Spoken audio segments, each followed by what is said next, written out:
नमस्कार। आज हम भक्ति काल के एक बहुत ही खास कवि की दुनिया में उतर रहे हैं। हाँ, जिनकी रचना मतलब सदियों बाद भी उतनी ही प्रासंगिक है। बिल्कुल, मलिक मोहम्मद जायसी।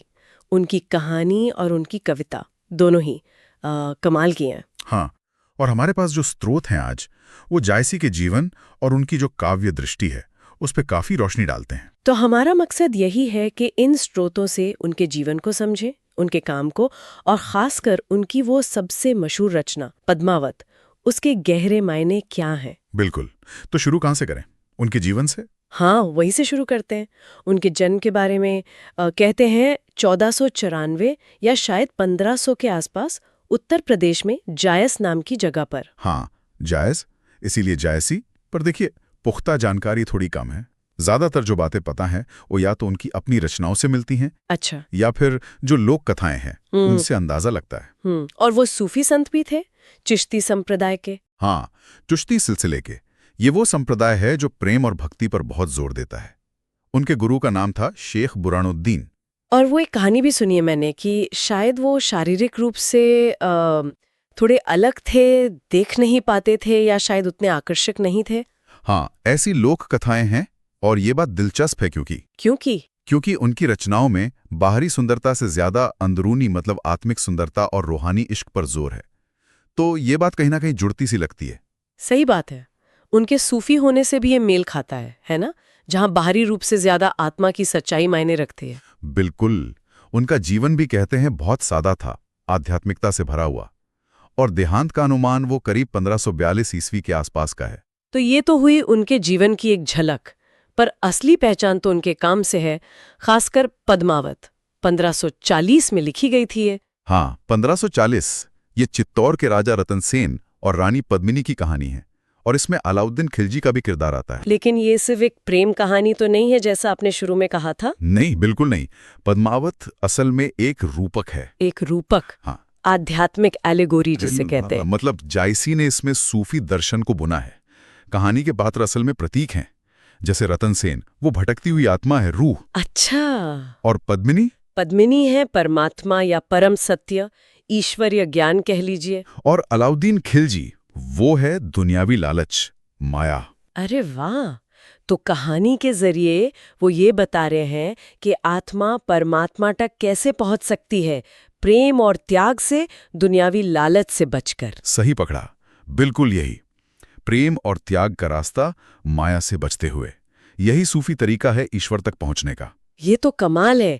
मतलब इतिहास जैसा लगने वाला एक ताना बाना, और उसमें इतना गहरा आध्यात्मिक संदेश। यही तो जायसी की खूबी थी। और भाषा देखिए, अवधी। उस वक्त उत्तर भारत में आम लोग यही बोलते थे, ताकि बात सब तक पहुंचे। हाँ, और शैली भी खास है। दोहा चौपाई छंद, ये उस जमाने में बहुत लोकप्रिय थे। गाने सुनने में आसान, तो याद भी रहते होंगे आसानी से। बिल्कुल। बात फैलती भी थी। पद्मावत के अलावा उनकी और कौन सी रचनाएं अहम मानी जाती हैं? हाँ, दो और ग्रंथ मिलते हैं उनके। एक है अखरावट। इसमें सृष्टि रचना, अक्षर ज्ञान और सूफी सिद्धांत है। अच्छा। और दूसरी है कहरनामा। इसमें प्रेम में जो विरह होता है, उसकी पीड़ा, उसको सूफी नजरिए से दिखाया है। तो अगर हम उनकी पूरी काव्य शैली को देखें तो मुख्य बातें क्या हुई? अवधी भाषा, आम मुहावरे। हाँ, और गहरा सूफी रंग, प्रतीकों का जबरदस्त इस्तेमाल, जैसे हमने पद्मावत में देखा। और वो लयबद्ध दोहा चौपाई छंद। बिल्कुल। और सबसे जरूरी, प्रेम और भक्ति का संगम। उनकी रचनाएं उस परंपरा का हिस्सा हैं जिसे सूफी प्रेमाख्यान कहते हैं, मतलब इश्क की कहानियों में रूहानी बातें कहना। इसका मतलब तो ये हुआ कि उनकी रचनाओं का असर सिर्फ साहित्य तक ही नहीं रहा होगा, समाज पर भी पड़ा होगा। बेशक, उनका सांस्कृतिक और ऐतिहासिक महत्व भी बहुत है। सोचिए, वो दौर जब समाज काफी बटा हुआ था। हाँ।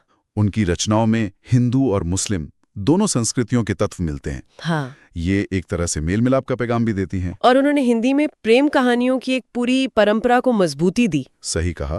प्रेमाख्यान परंपरा में उनका बहुत बड़ा योगदान है। और देखिए ना, आज भी पद्मावत कितनी चर्चा में रहती है, कभी फिल्मों की वजह से, कभी अकादमिक बहसों में। हाँ, ये दिखाता है कि कहानी और उसके संदेश में आज भी कुछ ऐसा है जो लोगों को खींचता है, सोचने पर मजबूर करता है। तो जायसी की रचनाएं हमें उस समय के समाज, संस्कृति और सोच को समझने में मदद करती हैं। और उनका जो प्रेम और आध्यात्मिकता का संदेश है वो आज भी उतना ही प्रासंगिक लगता है। तो हम कह सकते हैं कि मलिक मोहम्मद जायसी सिर्फ एक कवि नहीं थे, बल्कि एक सूफी विचारक थे, जिन्होंने आम लोगों की भाषा में प्रेम कहानी के पर्दे में जिंदगी और रूहानियत के गहरे सबक दिए। हाँ, और पद्मावत, वो महज एक किताब नहीं बल्कि हिंदी साहित्य का एक अनमोल खजाना है, जो हमें साहित्य, संस्कृति और आध्यात्मिकता तीनों नजरियों से सोचने को कहता है। बिल्कुल।